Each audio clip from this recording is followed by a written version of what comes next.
Hey there, car enthusiasts! If you're here, you're probably dealing with a P0463 error code. This trouble code means fuel level sensor a circuit high. Sounds complicated, right? But don't worry. Today, I'm going to break it down and show you step by step how to diagnose and fix this issue. Let's get started. When your vehicle throws the P0463 code, it's telling you there's an issue with the fuel level sensor, which is located inside the fuel tank. This sensor communicates with your car's computer to tell you how much fuel is in the tank. When the circuit is high, it usually means the sensor is reading a higher voltage than expected. Inaccurate fuel gauge, erratic behavior of the fuel needle, or the car may not start due to incorrect fuel level readings. OBDI scanner, multimeter, basic hand tools, screwdriver, wrench set, fuel pump assembly replacement kit if needed, safety gloves and glasses.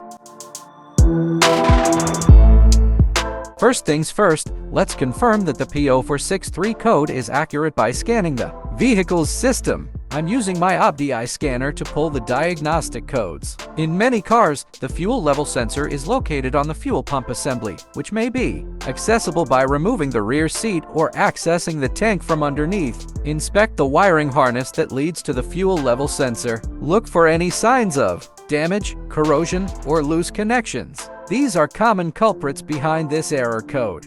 Once you have access, use a multimeter to check the resistance of the sensor. Refer to your vehicle's repair manual for the correct range. If the resistance is out of range, the sensor could be faulty and you'll need to replace it. Now that we've replaced the sensor, it's time to clear the code. Plug the OBDI scanner back in and clear the trouble codes from the ECU. After that, take the car for a test drive and see if the check engine light stays off. And there you have it. That's how you diagnose and fix the P0463 error code. Whether it's a wiring issue or a faulty fuel level sensor, you now have the knowledge to tackle it yourself. If you found this video helpful, don't forget to like and subscribe for more car repair tips. Thanks for watching and happy driving.